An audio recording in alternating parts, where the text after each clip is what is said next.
Good morning, सुप्रभात, केम छो। उम्मीद है आप सब लोग बेहतर होंगे। तो चलिए आज हम बात करेंगे एक छोटी सी कहानी के ऊपर।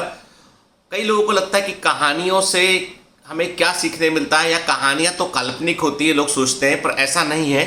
जो स्टोरीज होती है, कहानियाँ होती हैं, वे आपके अंतर्मन को, आपके इनर सबकॉन्शियस माइंड को टच करती हैं और आपको कुछ बतलाती हैं, सिखाती हैं। कि देखो, सीखने के दो तरीके होते हैं। एक तरीका ये होता है कि आप गलती करें, परिणाम भुगतें और सीखें आप।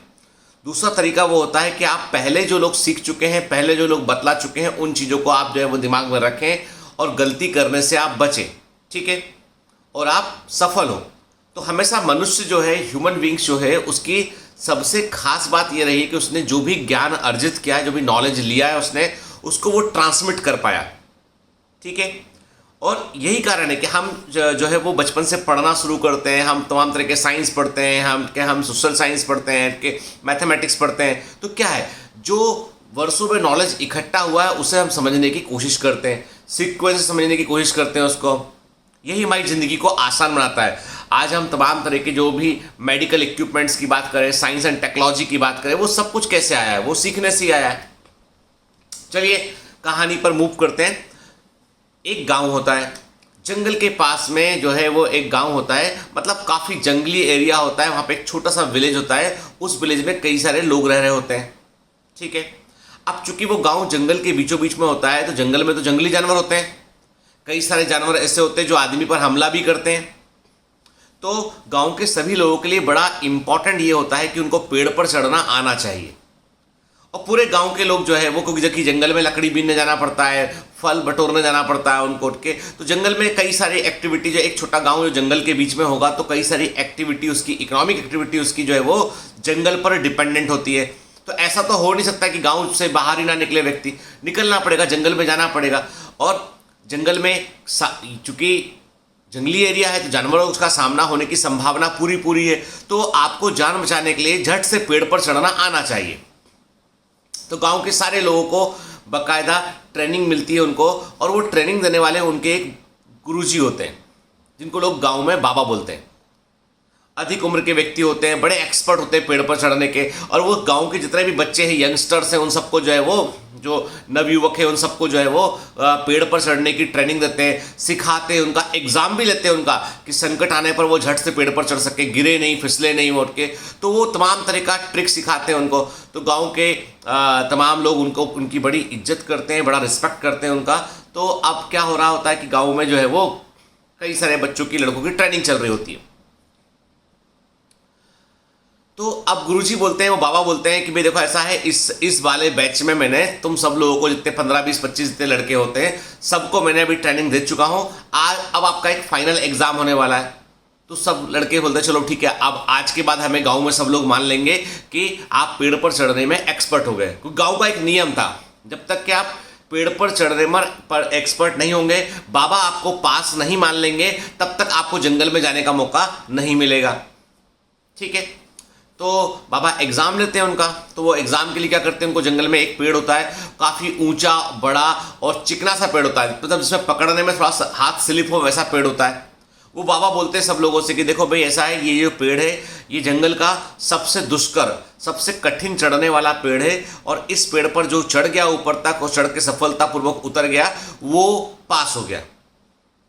लड़के जो है वो, चूँकि उन्होंने काफ़ी प्रैक्टिस की होती है, एग्ज़ाम शुरू होता है, तो पहला लड़का पेड़ पर चढ़ता है, ऊपर तक, चोटी तक पहुंच जाता है, रुकता है थोड़ी देर, फिर नीचे उतरता है। जब नीचे उतरने को होता है और ज़मीन से कुछ फीट ऊंचाई पर होता है, तो बाबा बोलते हैं संभल कर बेटा, संभल कर, गिर मत जाना। वो नीचे उतर जाता है।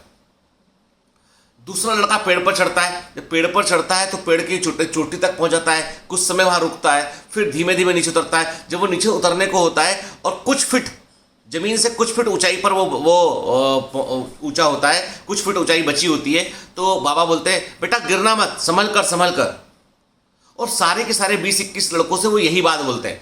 अब हर एक के दिमाग में ये बात खटक रही है कि बाबा ने जब पेड़ पर चढ़ते समय तो हमको नहीं टोका, तब तो नहीं बोले हमसे ये कि संभल कर चढ़ना, गिर मत जाना बेटा, है ना, हड्डी पसली एक मत कर लेना, तब तो नहीं बोले। जब उतर रहे थे तो बोले। सबके मन में बात खटक रही थी। पास सभी हो गए थे, पास 21 के 20-21 लोग जितने थे वो सबके सब पास हो गए थे। अब एक लड़के ने थोड़ा हिम्मत करके पूछा, बाबा एक बात पूछूं, पूरा तो नहीं मानेंगे? हाँ बेटा पूछो, आज तो तुम परीक्षा में पास हो गए हो, जो चाहे वो तुम पूछ सकते हो। ये बताइए, पेड़ पर चढ़ना ज़्यादा कठिन है कि उतरना ज़्यादा कठिन है? चढ़ना बेटा, ऑब्वियस सी बात है, चढ़ना ज़्यादा कठिन चीज़ है।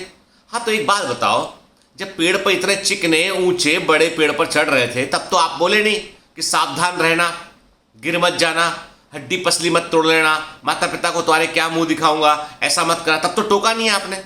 जब उतर रहे थे, उतरने में कुछ फीट, 2-3-4 फीट बचे होंगे, तब तुम बोल रहे हो कि 4-5 फीट बचे, तब तुम बोल रहे हो कि गिर मत जाना, समझना। हमको समझ नहीं आया ये आपका लॉजिक। आपने एक मेरे को नहीं बोला, आपने सबको यही बोला आपने। बाबा मुस्कुराते हैं, बाबा बोलते हैं देखो बेटा ऐसा होता है कि जब तुम पेड़ पर चढ़ना शुरू किए थे, जब तुम पेड़ पर चढ़ रहे थे तो तुम्हें मालूम था कि चोटी ऊंची है, मंजिल कठिन है, रास्ता चिकना है, फिसल सकते हैं। तुमने खुद से अपने सबकॉन्शियस माइंड में बहुत सावधानी बरती तुमने, और सावधानी से तुम पेड़ की चोटी तक पहुंच गए। फिर तुम उतर रहे थे तो तुमको पता था उतरते मैं ऊंचाई पर कि मैं ऊंचाई पर हूं, मुझे सावधानी से उतरना चाहिए, और मैं धीमे धीमे, लेकिन जब तुम आधे पेड़ तक पहुंच गए, 5-6 फीट का अंतर बचा, तब तुम्हें लगा अब तो मैं बिल्कुल पास आ गया हूं, अब तो मैं पास हो गया हूं। बस यही वो मूवमेंट है जहां पर तुम्हारे गिरने का खतरा था। क्योंकि अक्सर लोग असफल कब होते हैं? जब वे मंजिल के पास होते हैं। अक्सर लोग असफल कब होते हैं? जब वे मंजिल के पास होते हैं, क्योंकि वे सोचते हैं कि अब तो वो पास पहुंच चुके हैं, और बस वहीं पे लापरवाही होती है, वहीं पर धैर्य टूटता है, और वहीं पर आदमी गिर जाता है। आप बोलोगे सर इस कहानी का क्या सिग्निफिकेंस है? सिग्निफिकेंस ये है कि अधिकांश कॉम्पिटिटिव एग्जामिनेशन में जब हम तैयारी शुरू करते हैं तो हमको मालूम होता है कि हाँ एग्ज़ाम हमारा जून में है, मई में हमारा एग्ज़ाम है, ठीक है, इतना महीना बाकी है, अभी हम पढ़ेंगे, जमकर जोश में पढ़ते हैं, सावधानी के साथ पढ़ते हैं, लगातार सीख रहे होते हैं। लेकिन जैसे ही महीना आता है, दिसंबर का, जनवरी का, फरवरी का, हाथ पैर फूल जाते हैं, लगता है अब कि अरे एग्ज़ाम तो आ ही गया सिर पर, अब पता नहीं क्या होगा। तो वहीं धैर्य टूटता है, हमारा धैर्य वहीं टूटता है। जिस धैर्य से हम पहले से पढ़ रहे थे ना, उस धैर्य को हम खो देते हैं, और हमें ऐसा लगता है कि अब तो देखो एग्जाम पास आ ही गया है, अब मेरा कुछ नहीं हो सकता। बस यही वो मूवमेंट है जहां पर हम धैर्य को खो देते हैं। बहुत सारे लोग ऐसे हैं जो मंजिल के पास जाकर लौट आते हैं। जैसे जब मैंने यूपीएससी एग्जाम दिया तो मैं बिल्कुल मंजिल के पास था, मुझे सिर्फ और सिर्फ एक अटेम्प्ट देने की और आवश्यकता थी, 101% में आईएएस के अंदर होता। लेकिन मैंने वो एक अटेम्प्ट देने की कोशिश नहीं की। मुझे लगा यार मैं तो मेडिकल साइंस पढ़ लिया, मैंने तमाम तरह के जो है दूसरे सब्जेक्ट भी चेंज कर लिया, मैं तो इतना किया। फिर मुझे लगा चलो छोड़ो यार, ये मैंने 10 बुराइयां निकाल ली एग्ज़ाम में। मैंने यूपीएससी एग्ज़ाम में 10 मैंने कहा नहीं देखो ऐसा है कि कोई मतलब का नहीं है, मेडिकल प्रोफेशन बहुत अच्छा है, फिर ये है कि अर्निंग पॉइंट ऑफ व्यू से इतना अच्छा नहीं है, सैलरी भी तो देखो कम है, मतलब बहुत दिमाग में बहुत सारे लॉजिक लगाए। अच्छा भारती का हो गया, मुझे क्या करना है, बहुत दिमाग लगाया। फाइनली जो पाथ था उससे मैं डेविएट होने की कोशिश करते करते डेविएट होकर अलग हट गया। बात अलग है कि मैं I am very happy in my life, लेकिन जो रिग्रेट होता है ज़िंदगी में ना पा पाने का, कोई चीज़ चाहिए आपने, कुछ चाहा आपने और वो नहीं मिला आपको, तो उसका जो रिग्रेट है ना वो लाइफ में हमेशा रहता है। आप चाहे कुछ बन जाइए, आप चाहे कुछ बन जाइए।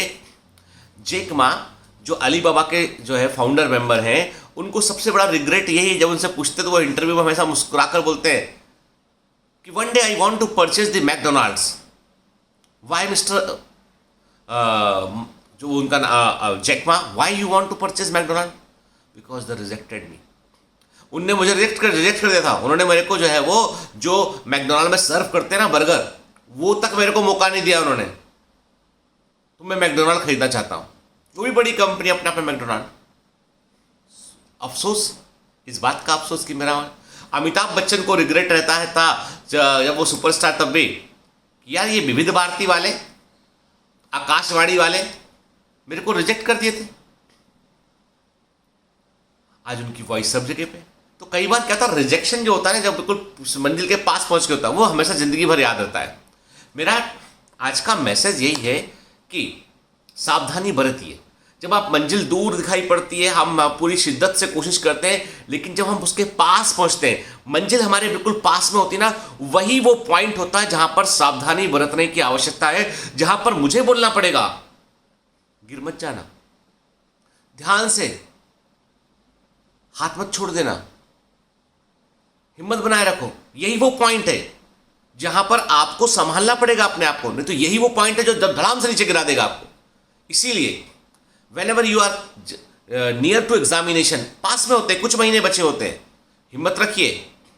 जितनी सावधानी आपने शुरू में बरती थी ना, उतनी सावधानी अभी भी बरती है।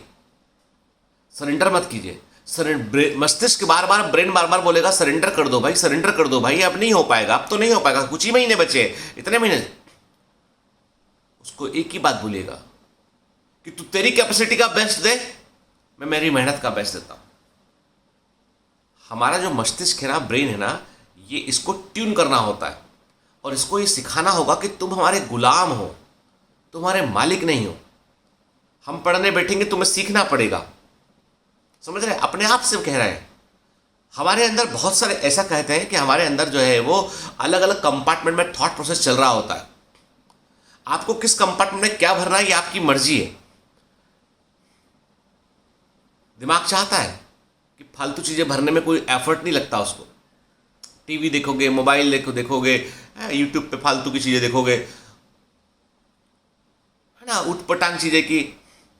जो आजकल देख रहा हूँ मैं कि नया नया ट्रेंड आया कि जो है चिड़िया सिगरेट के बट क्यों बीनती है, ये क्या होता है, ऐसे अजीबो गरीब टाइटल वाले वीडियो देखोगे तो उस दिमाग को पता है इसमें कोई लॉजिक नहीं है, कुछ काम नहीं आने का, बाद में याद रखूंगा, अच्छी बात है, नहीं रखूंगा। दिमाग आपको बताऊँ, ये चीज़ों को दिमाग याद रख लेता है, एक बार सुन के स्टोर कर लेगा। और जब आप पढ़ने बैठोगे, फिजिक्स केमिस्ट्री देखोगे तो बोलेगा अरे ये पढ़ना जरूरी है क्या? अरे देखो ना बंटी को, वो भी तो कुछ अच्छा कर रहा है, दुकान खोल के बेटा, बढ़िया दुकान चल रही है उसकी, अभी तो मारुति भी खरीदी उसने। अब बंटी दिखने लगा। ये नहीं दिख रहा आपको कि शहर का सबसे बड़ा डॉक्टर जो है, जिसके अस्पताल के बाहर भीड़ लगी हुई है, डॉक्टर साहब, डॉक्टर साहब। बॉम्बे में कई डॉक्टर है, हमारे परिचित बता रहे थे कि यहाँ पे एक डॉक्टर है, डॉक्टर सुल्तान प्रधान, कैंसर के बहुत बड़े डॉक्टर हैं, इंडिया के टॉप मोस्ट डॉक्टर है वो।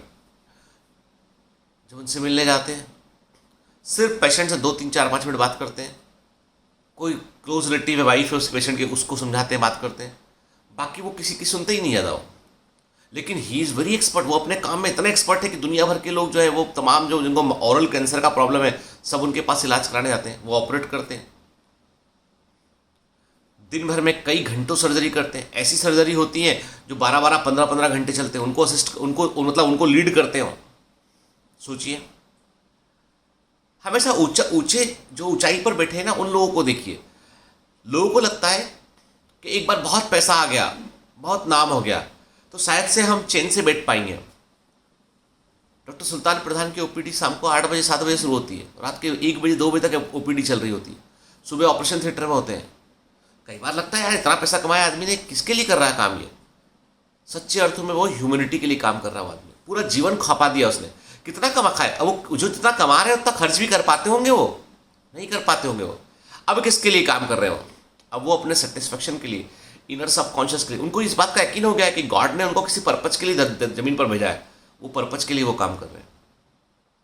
आई बात समझ में? लोगों को लगता है कि अंबानी लोगों को काम नहीं करना पड़ता होगा। मैं जानता हूं उनका लाइफ कितना हैक्टिक है। मतलब रात को 3 या 4 बजे तो जो है वो रात के मिडनाइट के बाद तो वो सोते हैं, सुबह सो के 10 बजे उठते हैं वो लोग। आप बोलोगे सर ये कैसा दिनचर्या है? अरे भाई, इंटरनेशनल बिजनेस बहुत सारे, उनकी मीटिंग्स रात तक चल रही होती है उन लोगों की, बहुत लंबा चौड़ा शेड्यूल उन लोगों का, 1-1 मिनट का हिसाब किताब है उनका डायरी में। जितना बड़ा दिखाई पड़ता है आपको, उतना वो व्यस्त है, उतना उसके पास वक्त ही नहीं है। उनके लिए सबसे बड़ा सेलिब्रेशन का समय है कि फैमिली मिलकर एक साथ डिनर कर ले, वही परिवार के मिलने का टाइम है। जीवन जितना आसान दिखाई पड़ता है ना, उतना आसान होता नहीं है, चलना पड़ता है। लेकिन वही है ना कि मंजिल के पास होने पर सावधानी आपको बरतनी होगी, नहीं तो मंजिल छूट जाएगी। Have a great day, all the best.